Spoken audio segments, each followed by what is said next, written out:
Jay Sri Radheshyam, Charit Sudha, The Life of Love, Biography of Sri Radharaman Charan Das Dev, the veritable embodiment of Sri Chaitanya Mahaprabhu's universal religion of love. Sri Radharaman Mahavira Ki Jai, by Dr. o.b.l. Kapoor. Chapter 12. The Quest, End and Means. Namaste Gurudevaya Sarvasiddhi Pradayane Sarvamangala Rupaya Sarvananda Vidyayane. Soon Babaji Mahasai reached Calcutta. He went to Jagannath Ghat for bathing in the Ganges. After he had taken his bath, he asked his companion to go and bath. When they returned to the Ghat after bathing, they saw that Babaji Mahasai was not there. They searched him all around, but he was not to be found anywhere. There was not end to their grief. Each one of them began to feel like one whose life and soul was gone. Just then, a gentleman came and said, Babaji has gone to an unknown place. You will find him in Navadvip after some time. He has asked me to convey this message to you. This gave them some relief. They went to Navadvip, and there they kept waiting for him. Where could Babaji Mahasai have gone, and what for?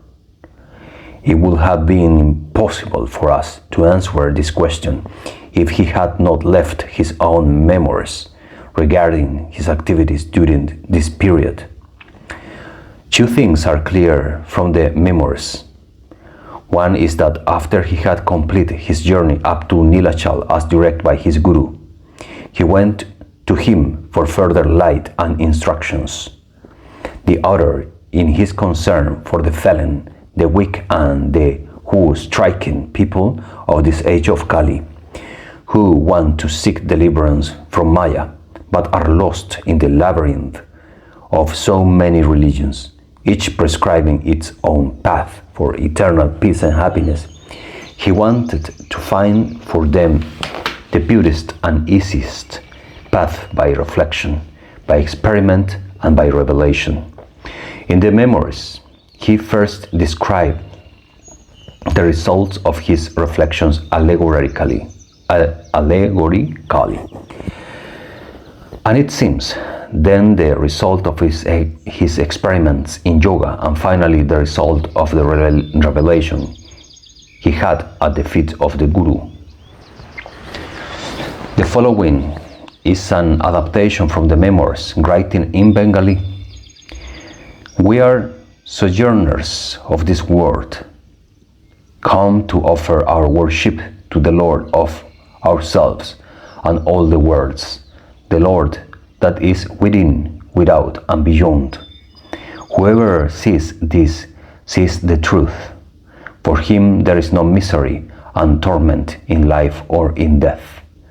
But whosoever fails to realize this simple truth becomes a prey to the manifold miseries and maladies that afflict the erring sons of men on earth.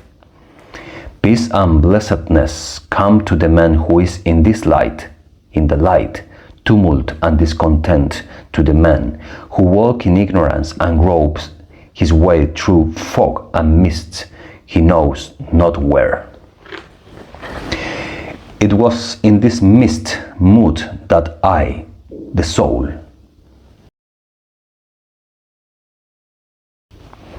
set out on my weary journey in quest of peace in the wilderness of the world. It was one of those moments which came to us all sometime or another in the course of our lives, when we grow sick of our wealth and position, tired of our friends and relations, and desire to be alone, to look into ourselves, to seek and find out the hidden treasures we have lost in our headlong march and mad intercourse with the work-a-day word. We pause and find we have lost our peace of mind, which alone makes us happy, without which the wealth of Croesus is as nothing, and the glory and honor of Caesars and Napoleons but idle breaths, full of sounds and fury, signifying nothing. We want peace, and that above all things else in the world. But where is peace? Where? Oh, where? Where is peace to be found? I began to reflect how peace could be attained, and came to the conclusion that it must attach itself to the everlasting truth, if such there be, for peace was not to be had in the market of the ephemeral shows of the evanescence of the world. So, if this truth could be discerned in the light of reason, held fast in the firm grip of an unflinching faith, and slowly but steadily and surely approach on the definite line and path prescribed by men that had gone the same way and reached the goal, why, then the end might be gained, and we might get the lasting peace for which we all strive in life. But who am I that wants this peace to suit myself? I question myself, whence do you come, good fellow? Are you so moody, you change color every moment and look so different at different times? Now you are in the seventh heaven of joy, and then you are down in the depth of misery and despair, while at other times you steer a middle course. You are so neither too happy nor too unhappy in life. Sometimes you are touched with compassion and at the distress of your brethren. But there comes a time when you are ready to cut the throat of your own fellow men. Sometimes you are hungry. You will beg for your bread in the streets, but afterwards you loathe your food and turn away in disgust. Sometimes you are asleep, sometimes awake. Sometimes you let your senses run wild, and you will die of a broken heart to lose your objects of sensual gratification. While at the other times you have the heart to renounce the pleasures ready at hand for your enjoyment. What madness to refuse what you would have welcomed, what you had longed for, what you formerly set your heart upon. What reason to hunger after things which failed to satisfy you when they were yours, to follow the will or the wisp of joys in the world, to strive to multiply your wants in your attempt to remove them. Sometimes you are puffed up to think you are the master of all you survey. And again, you are but a lackey, a mean sycophant, in abject servility bound to your earthly lord. So you go on changing your part and filling every moment of your life. Who are you, my friend, my funny fellow? Who brings you here? I would like to know. With this thought in mind, I went about and found a woman in labor, who forthwith gave birth to a child. It began to cry as soon as it saw the light of the world. The mother gave suck, and it went to sleep in her arms. I thought of the doctrine of heredity. I came to be born of my parents, from whom I derive my features and bodily constitution. my mental frame and nature and temperament, tendencies and dispositions, and even my knowledge to a certain extent, all this I owe to the experience of my parents, who gave me all this when they pushed me forth into the world. But whence do they derive all that they bestowed on me? From their parents, whence they, and so on. Thus, arguing on, I came to a point where our finite intelligence come to a death, halt and gasps for a solution of the great infinite that is at the root of and directs all the operations of all creation. Now, what is the ultimate cause of this creation? The infinite. What is the working principle? The infinite again, working in and through creation. What is the end of creation? The same infinite, which hems us in all sides round. Who will tell me what it is, this infinite, this great beyond, which pervades and permeates all universe, the great self which is at the root of the smaller selves we call ourselves, the perfection aimed at in our philosophy, the great fullness of things where want is not, and privation is not, and sorrow and misery is hushed into the repose and rest of blessedness and peace. The thing of things we are striving consciously or unconsciously to attain to make the most of our lives? This was the question now, and I wonder here and there, questioning men I came across, if they could throw any light on what I had in my heart. I was intuitively convinced of this overmastering presence. I could not help it, as nobody can, whoever he is and wherever his lot is cast in whatever part of the world, and felt somehow that here was the solution of the problem of life. Here was the spring of all philosophy, the fountainhead of the religions of the world. I met a scientist, and he gave me a very easy matter of fact explanation of the origin of things. It is all nature.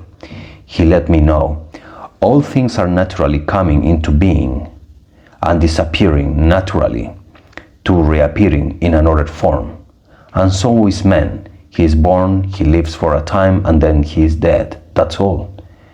Fact is fact. There you are. We need not bother ourselves about the creator of the world. I heard him, but his explanation was very unsatisfactory. He will take things as they are, and birth and deaths were to him brought on by chance or accident, which to my mind was only an alias of ignorance. He simply evaded the question and missed the point of my inquiry.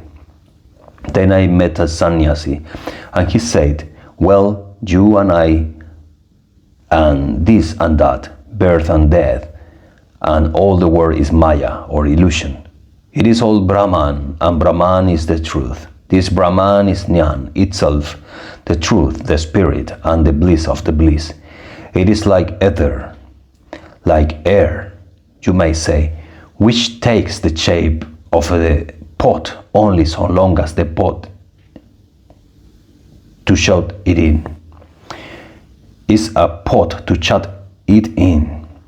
But the moment the pot is broken, it is air without a name and a form to limit its ample existence. Even so is Brahman, the Jiva, as long as ignorance teaches you to believe that you are bound up to a body, which a name and a form. But the moment the disillusion comes, Brahman is Brahman, and there is no Jiva to chain it down to the finitudes of fantastic phenomena of the illusory world. Why this is nirvana, this is mukti, the moksha, which means the absolute cessation of all troubles, troubles that are inseparable, associated with the body and felt in the mind, chained down to the body. Cultivate the Vedanta, I say. Give you days and nights to the study of the Mahavakyas. Tu art that, I am Brahma. The Brahman is the truth and the rest. And you shall come to the realization of one without a second. You shall become Brahman and thus end the miseries of existence on earth. This was decidedly better than what I heard before, but my soul was not listening to it. Sometimes was wanting still, and I wonder what it could be and how I could have access to it.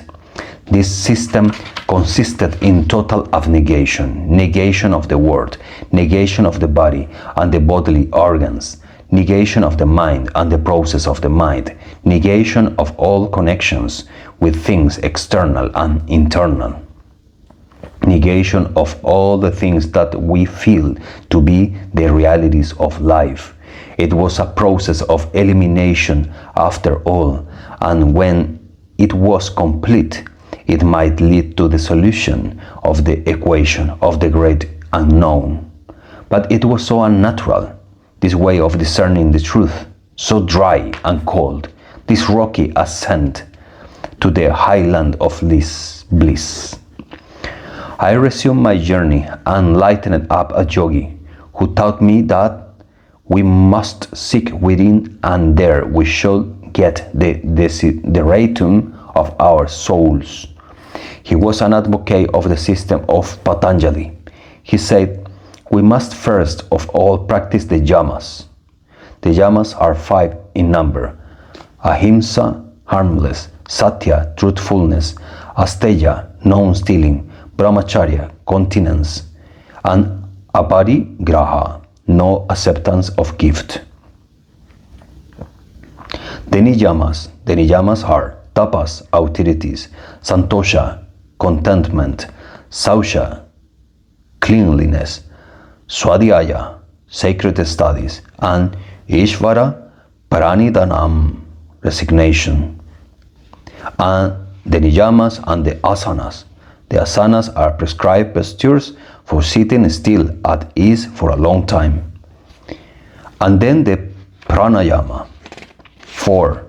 Pranayama is controlling the breath for controlling the mind. And the pratyahara. Pratyahara is withdrawing the mind from the world of the senses.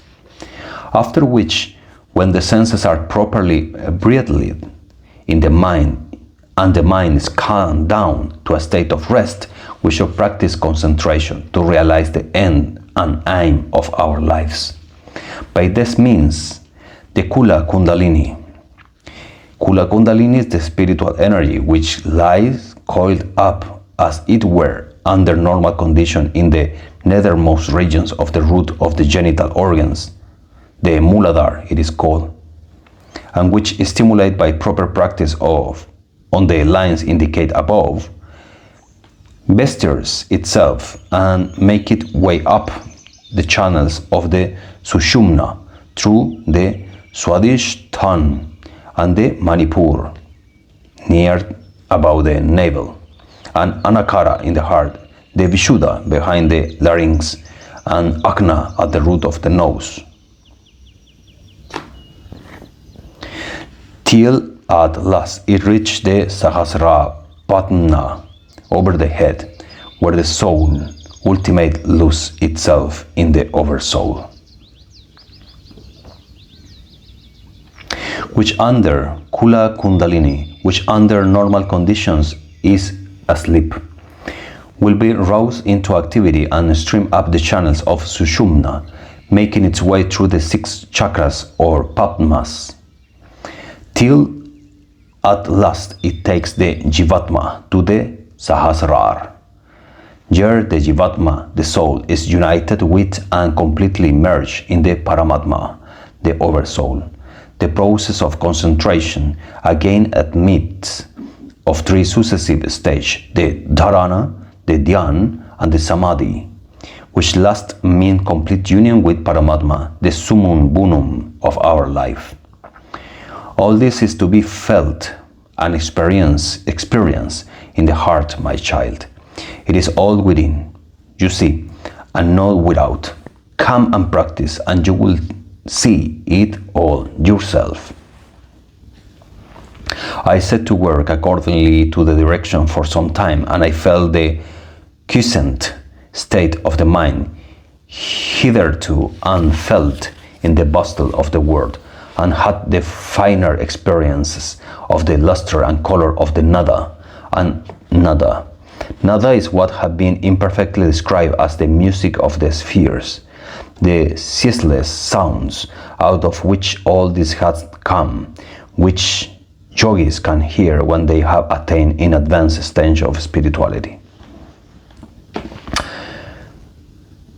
And had the finer experience of the luster and color of the nada and all the rest, but I was not perfectly satisfied with all this because they did not fully respond to the call of the infinite receiver of sweetness and light that was rising from the depth of my soul.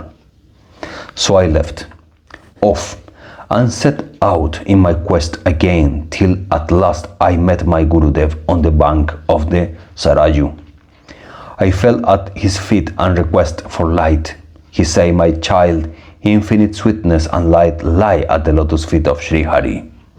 Hari is here, for all this is in him. You cannot see him simply because you let your soul run out through the channels of your senses. You are in a whirlwind, so to speak, and you give yourself no rest to think of yourself. That is why you are in unrest and in want of peace that is already yours, and you do not know. We are all servants of the Lord, you see. That is what we are. We are essentially the same, the Lord and the servant, in tender relation, bound one to the other and to all. We have somehow managed to forget this, and that is why we suffer from the nightmare of joy and mourn in life. But the grace of God is there on us all, and we can try to gain His favor. There are so many ways in which it can be done, but mainly three: Jnana, Yoga, and Bhakti.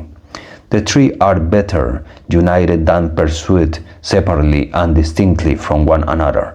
Call it Brahman, Paramatma, or the Lord, you mean the same thing, for there is no other in the domain of eternal truth. The truth is Sri Krishna, the eternal, the omnipotent, the omniscient, the omnipresent, the amorous, the beloved, the fluted Lord with a peacock feather in his crest. Jai, Jai, Jai Govinda, Jai. Brahman is the effulgence of the person divine, and Paramatma is but an aspect of the Lord.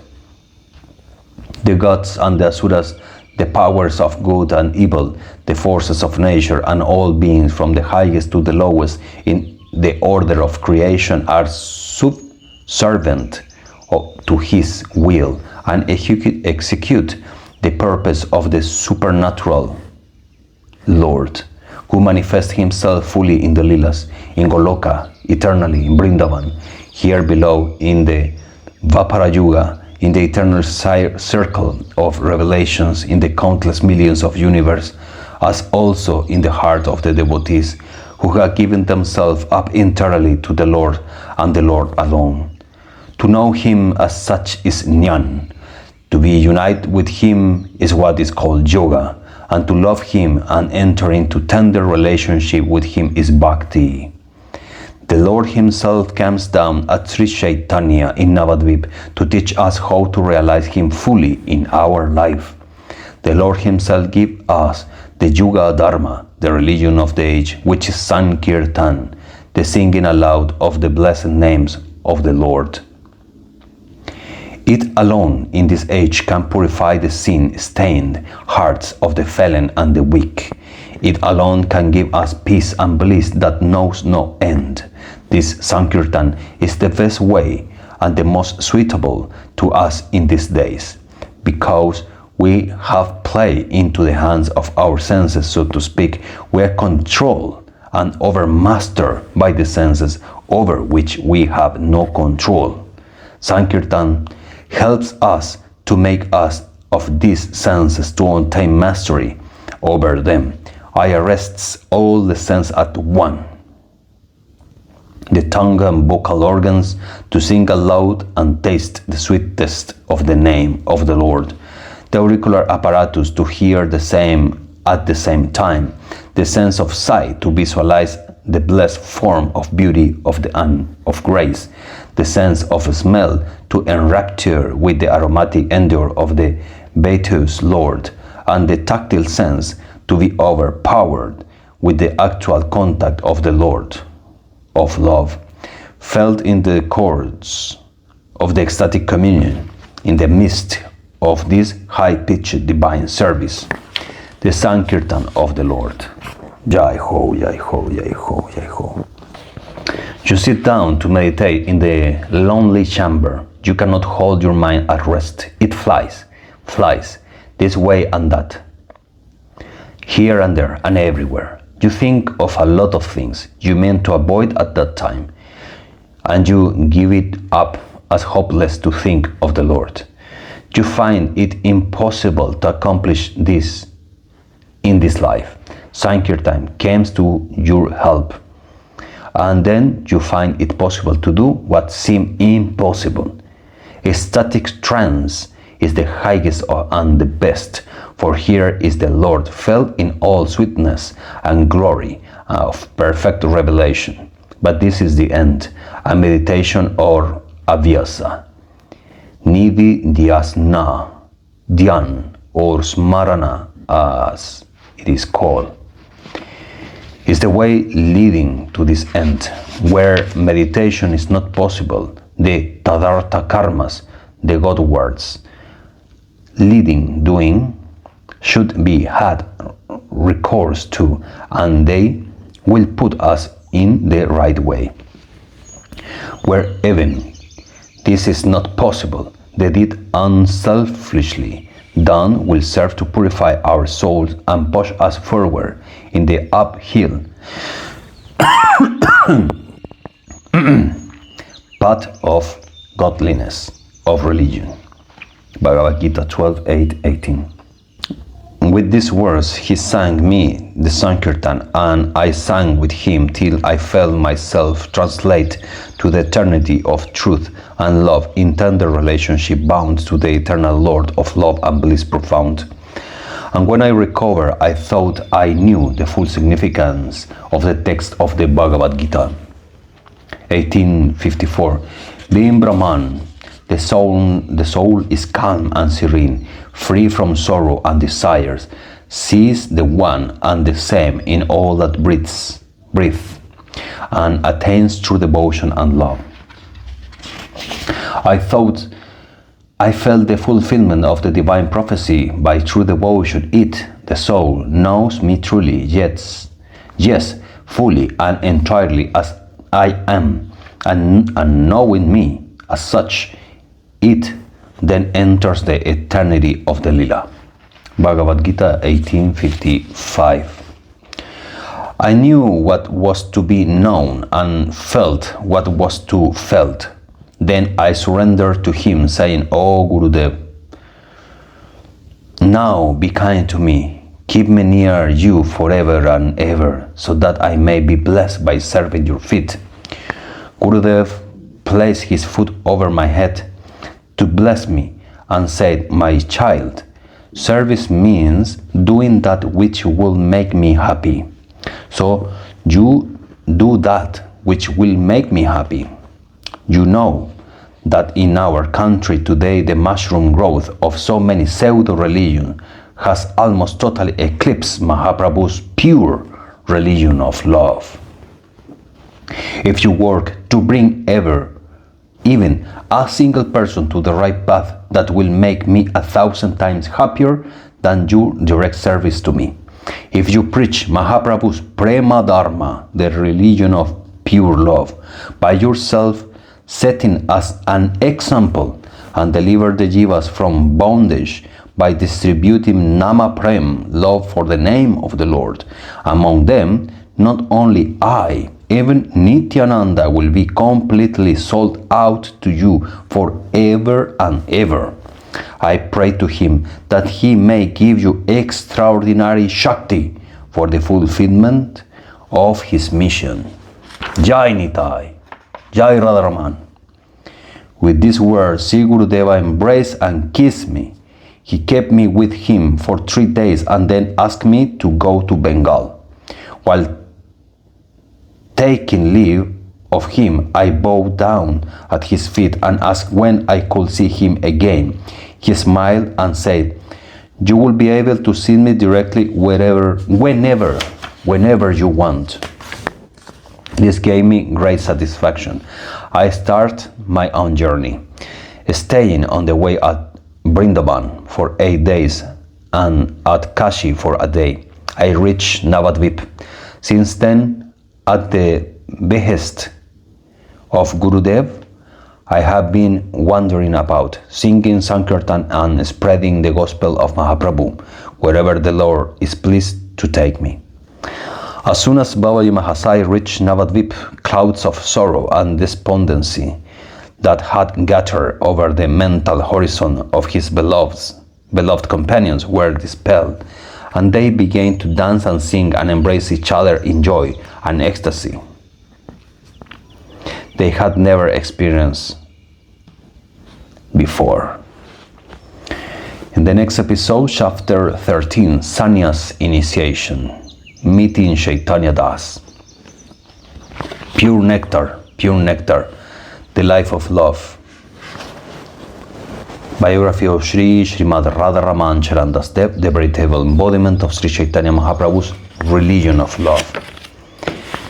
Pure nectar.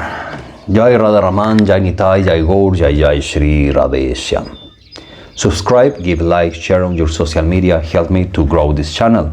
Help me to spread the word of the Mahavira Radharaman.